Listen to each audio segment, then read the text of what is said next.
उनको मॉर्फ करके और अश्लील बना के और उनके नाम से तरह तरह के जो सोशल मीडिया के जो प्लेटफॉर्म हैं उनके ऊपर उनको डाल रहे हैं।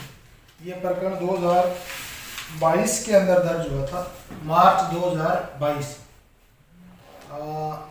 लंबे टाइम से हम इस प्रकरण के अंदर लगातार इन्वेस्टिगेट कर रहे थे, क्योंकि उस व्यक्ति ने लगभग उनकी 500 से 600 पोस्ट डिफरेंट डाली, जिसमें परिवादी जो था उसकी वाइफ की और एक उस टाइम की जो उसकी बच्ची थी उसकी फ़ोटो को मॉर्फ करके और सोशल मीडिया के ऊपर अश्लील बना के डाला था, और साथ में उनके मोबाइल नंबर डाल के कई तरह की चीज़ें लिखी थी। परिवादी उस चीज़ को लेके बहुत परेशान था, क्योंकि बहुत ही घिनौना करते था, बहुत ही जघन्य अपराध था। हमारी साइबर टीम में विशेष तौर से उसमें वाय गुरु जी जो हैं इनका विशेष योगदान रहा, डीएसटी टीम से ओम प्रकाश जी और केंद्र प्रताप जी जो अपने अभय कमांड के डॉक्टर केंद्र प्रताप जी जो अभय कमांड के प्रभारी हैं।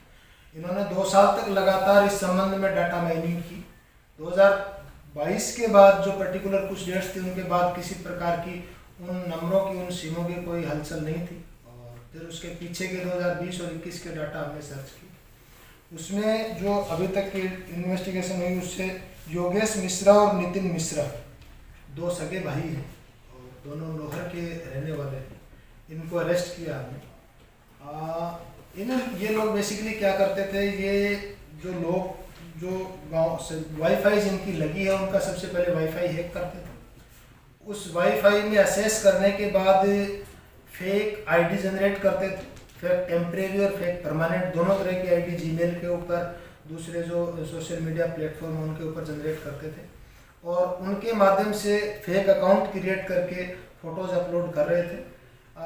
इनका जब मोबाइल सर्च किया, तलाश की, तो उसमें 4005 डिफरेंट जो लड़कियां हैं अपने हनुमानगढ़ की और आसपास के जिलों की, जिनकी फ़ोटो उन्होंने सोशल मीडिया प्लेटफॉर्म से उठा रखी थी। जिस टाइम अरेस्ट किया इनको उस टाइम ये लगातार पैरेलल में एक आरोपी 6 लड़कियों से चैट कर रहे थे, डिफरेंट तरह की, ज़्यादातर चैटें उसी तरह की हैं। ये अपने आप को थोड़ा सा हाई फाई दिखा के दोस्ती करते थे लड़कियों से और फिर उनके साथ संबंध बनाते थे। इस पर्टिकुलर जो इंसिडेंट है जिसमें जो कारण है वो यहाँ बताने वाला नहीं है, लेकिन उसी तरह की कोई उसका कोई इरादा आरोपी का इसी तरह का उसने इस तरह का प्रयास किया। इसमें पीछे भी कोई यदि आरोपी और हो सकते हैं तो उसके संबंध में हम इन्वेस्टिगेशन आगे कर रहे हैं। आपके माध्यम से मेरे लोगों से 2 तरह की अपील रहेगी इस मामले में। सबसे पहला, यदि आप अपना मोबाइल किसी के यहाँ पे ठीक करवाने दे के आते हैं तो एटलीस्ट उस चीज़ का बिल लेके आए, क्योंकि इसमें 1-2 बार ऐसा हुआ है। इसने प्रारंभिक पूछताछ है, इससे पहले भी 2 बार पूछताछ हुई थी जिसमें इसने बताया कि कोई अनजान व्यक्ति आया था, मेरे से मोबाइल ठीक करवा के लेके गया था, जबकि वो हैंडसेट इसका खुद का था। तो यदि आप किसी दुकानदार को देते हैं तो आप उससे अपना बिल वगैरह, स्लिप वगैरह ज़रूर लें, अन्यथा कल को आपके समस्या आ सकती है। दूसरा, वाईफाई या ऐसा कोई है आपके पास, सीसीटीवी है, वाईफाई है, तो उसका पासवर्ड आप महीने 2 महीने में अनिवार्य रूप से बदलें। इसने अपने घर के सामने जो पड़ोसी रहता था उसका वाईफाई हैक करके, तो पिछले लगातार 6 महीने तक हमने साथ जिसके वाईफाई को हैक कर रखा था उससे पूछताछ हो रही थी, लेकिन कोई कारण या कोई ऐसे एविडेंस नहीं निकल के आ रहे थे जिससे उसके ऊपर शक किया जा सके। तो साइबर सिक्योरिटी में ये सभी से मेरी अपील है कि यदि वाईफाई आपकी है उसके आप डाटा अपने पासवर्ड आईडी चेंज कर लें। सीसीटीवी यदि आपने लगवा रखे, जिस भी आपने दुकानदार से लगवाए हैं, वो जो आईडी पासवर्ड देके जाता है उसको आप अनिवार्य चेक करें। और मोबाइल यदि आप अपना किसी को ठीक करने के लिए या कुछ भी चेंज करने के लिए देते तो उसको कोई रिकॉर्ड आपके पास उस चीज़ का रहे। डिटेल बाद में आपको केंद्र प्रताप जी और वाहिगुरु जी उस संबंध में और ज़्यादा विस्तार से बता देंगे। सर, ये करते कैसे ये 2 काम करता है जी? जो योगेश है जो और बबलू है, वो पहले कपड़े की दुकान में काम करता था, कपड़े की दुकान में काम छोड़ दिया, बेरोजगार है घर। और कितने समय से ये कर रहा था ये इस तरह के? ये हमारे पास डाटा लगभग 2021 का डाटा है। 21 से तो इन लोगों का डाटा हमारे पास है। बीच में जब इनको एक बार लगा कि मुकदमा दर्ज हुआ और हलचल है, एक बार इन्होंने अपने कामकाज बंद कर दिए थे, लेकिन जो लेटेस्ट में जब कल इनको उठाया और इनको डिटेन किया, उस टाइम की जब इनकी चैट हमने देखी है तो ये दोबारा उसी काम में लगा। कुछ ऐसा कुछ भी सामने है कि पुलिस के कि आरोपी आगे लड़कियों का सप्लाई कर देते होंगे या कुछ? वो विस्तार से अभी पूछताछ बाकी है। जो कि कल अरेस्ट किया और MPC दे तो ये ट्रेनिंग कैसे ली इन्होंने इस तरह के हैकर बन गए? जैसे अब एक्सपर्ट भी ये बहुत मोबाइल की दुकान पे रहते रहते मुझे लगता है ज़्यादातर चीज़ें इसने वहीं मोबाइल रिपेयर और उसी दौरान भैया मुंह दिखाई करना बहुत पढ़ा लिखे नहीं है लोग। उसके बाद एक्टिविटीज़ बंद कर दी, इसलिए थोड़ा सा टाइम ज़्यादा लगा, चूँकि वाईफाई हैक होके किया हुआ था, इसलिए उस आदमी तक पहुँचना जिसने हैक किया थोड़ा सा था। फिलहाल ये 2 जने थे या इनके कोई गिरोह बना हुआ था? वो भी हम एक बार ये जब इन्वेस्टिगेशन होगा आज कल विस्तार से पूछताछ करेंगे, उनके जो मोबाइल है उनके डाटा को हम रिकवर करके उनमें चेक करेंगे, इन लोग और हो सकते हैं, यदि आगे निकलेंगे तो निश्चित तौर पर कुछ सामान भी कोई बरामद हुआ है घटना में कुछ? वो अभी तफ्तीश और भी लोग फंसे हुए हैं सर इस जाल के अंदर, उनको कैसे मिला? एक बार हम तफ्तीश कर लेते हैं, यदि कोई पीड़ित है तो सामने आए, आपके माध्यम से भी अपील है, हम प्रकरण दर्ज करके तत्काल कार्रवाई करेंगे और आरोपी यदि अन्य हैं तो वो अनुसंधान करके निश्चित तौर पर गिरफ्तार करेंगे, वो बचेंगे। ठीक। दूसरा जो मामला है इसका प्रेस उसको रोकथाम को लेके लगभग आज से 7 दिन पहले नाकाबंदियों की कुछ जगहों पे लगाई थी। तो कल शाम के टाइम जो मालारामपुरा चेक पोस्ट है, रतनपुरा चेक पोस्ट में जो अपना जाब्ता लगा हुआ था पुलिस के अधिकारी, उसमें सतानाराम जी हेड कांस्टेबल हैं जो पुलिस लाइन से हैं, महावीर प्रसाद जी हैं और राम सिंह कांस्टेबल हैं। महावीर प्रसाद जी हेड कांस्टेबल हैं। ये इन्होंने बड़ी मुस्तैदी से अपनी नाकाबंदी ड्यूटी के दौरान एक ट्रक आया, ट्रक को रोका, ट्रक ने नाकाबंदी तोड़ के और घूम के वापस शहर में घुसने लग गया। तो उन्होंने खुद ने अपनी बाइक से पीछा किया और थाने को बताया, उन्होंने कम्युनिकेट किया कि इस तरह ट्रक नाकाबंदी तोड़ के जा रहा है।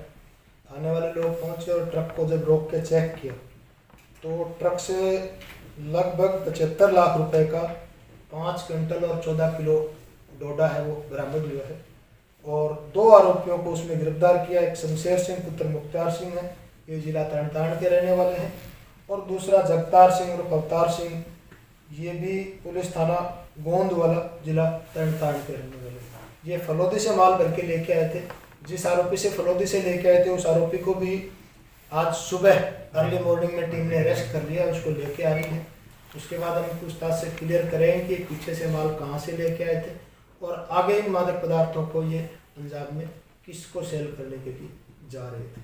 तो जो ये नाकाबंदी की टीम है इसको भी हमने रिवार्ड किया है और आगे भी जो हमारी अलग अलग नाकाबंदियाँ हैं तो हम प्रयास करेंगे अच्छे से अच्छे कार्य करते हैं। कहाँ नाकाबंदी लगा रखी सर? वो सरप्राइज एलिमेंट है, हम आपको बता देंगे, आप मीडिया में चलाएंगे, फिर आरोपी को पता होगा कि इन लोगों का नाकाबंदी। इसके अंदर पुलिस थाना लाहौर के अंदर एक प्रवादी ने FIR करवाई कि मेरी पत्नी और मेरी बच्ची के नाम से कोई फर्जी फेसबुक ID बना के या इंस्टाग्राम ID बना के तो वीडियो, अश्लील वीडियो अपडेट वायरल कर रहा है। तो उस संबंध में जब हमारे पास रिकॉर्ड आया तो SP साहब के निर्देशानुसार जैसे हमारी टीम ने, साइबर टीम ने जैसे काम करना स्टार्ट किया तो पाया गया कि इनके मुलजिम ने 35 फेसबुक ID, इसमें एक इंस्टाग्राम ID और 13 फेक जीमेल ID बनाई और उनका यूज़ करके 2 सेट यूज किए इन्होंने, 2 सिम यूज किए और 5-6 खुद के जो IMEI नंबर थे वो यूज किए, जिनमें से एक फ़ोन हमने रिकवर भी कर लिया है। बाकी आगे की तफ्तीश SHO द्वारा जारी है। तो उसके अंदर जैसे साइबर टीम के ने देखा कि ये क्राइम करते कैसे हैं, तो उसी में पाया गया कि ये सबसे पहले किसी घर का वाईफाई हैक करता था, फिर उस पर एक जीमेल ID क्रिएट करते थे और फिर फेक फेसबुक ID क्रिएट करते थे और फिर उस फैमिली की सोशल मीडिया पे जितना दुनिया भर की फ़ोटो अपलोड कर देते थे, लेकिन उसके बाद ये साइलेंट हो जाते। जब हम उस ID तक पहुँचते तब तक ये वो ID डिलीट कर देते थे। एक ऐसे कर करके इन्होंने 35 फेसबुक ID बना के इनका ये काम था। अभी SP साहब भी बता रहे थे लगभग 4000 से अधिक फ़ोटोएँ मिली है। लगभग कितनी ये इनको लड़कियों को इन्होंने अब तक यूज़ कर लिया है? लगभग अभी तक जो जांच में सामने आया कुछ? ये जो छात्रों में जो मुलजिमों में जो बबलू है वो उसका फ़ोन चेक किया गया तो उस फ़ोन के अंदर डाटा जब रिकवर किया हमने तो 4005 जो स्क्रीनशॉट थे, जो कि अलग अलग लड़कियों के जो सोशल मीडिया अकाउंट थे उनके स्क्रीनशॉट लेके इनके फ़ोन के अंदर सेव थे। तो लगभग इन्होंने कितनी घटनाओं को अब तक वारदात को अंजाम अब ये तो विक्टिम ने एक ही एफआईआर करवाई है ना, हो सकता है इन्होंने बहुत सारे ये लड़कियों को परेशान किया हो, हानि पहुंचाई हो उनको, लेकिन जो विक्टिम अगर सामने आता है एफआईआर करवाई तो उसको न्याय मिला। ठीक है जी बताइए। इस मामले में जब हमने एनालिसिस किया तो हमने देखा कि ये इतने शातिर और तकनीकी रूप से यूज़ करते थे तकनीकी को कि हमारे लिए एक बहुत बड़ी चुनौती हो गई थी। हमने देखा कि जब ये आईडी बनाते थे उसके लिए जो ओटीपी वेरिफिकेशन नंबर हम देते थे, जब उस नंबर की हमने गहनता से जांच की तो हमने पाया कि वो व्यक्ति मृत था। इसलिए हमारे लिए और चैलेंजेस हो गया था। जो सिर्फ इसी काम के लिए सिम यूज़ होती थी, ये क्या करते थे कि आप जब मोबाइल दुकान पे फ़ोन ठीक कराने के लिए जाते हैं तो आप उनसे किसी प्रकार, जैसे श्रीमान जी एसपी साहब का आपसे ये आपको सुझाव भी था, एक निर्देश भी था, आपसे विनती भी की गई थी कि आप जब भी इसे फ़ोन पे रिपेयर करने जाएं तो आप उनसे बिल लें, अपनी डिटेल उनसे शेयर करें, ताकि उनसे कभी भी ऐसी चीज़ें वायरल हो तो वो इस चीज़ के लिए सचेत रहे। तो इसी प्रकार इन्होंने भी यही काम किया था कि जब भी कोई इनके पास आता था तो उनके डेटा ये निकाल लेते थे, और ये फ़ोन भी ऐसा रखते थे कि जहाँ किसी के पकड़ में न आए, क्योंकि पुराने फ़ोन थे और पुराने फ़ोन जो आप मार्केट में बेचते हैं उनको भी आप जब देते हैं तो आप उसका एक कागज़ जरूर लें, तभी आप शॉप में दे के आए, अन्यथा आप किसी फ़ोन को न दें।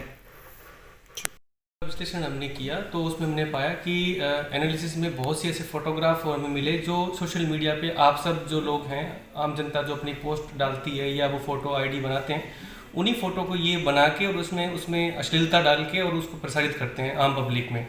तो आपके टीवी चैनल के माध्यम से मेरा ये सभी को एक संदेश है कि आप सब अपनी जो जितने सोशल अकाउंट है उसकी प्रोफाइल को लॉक रखें।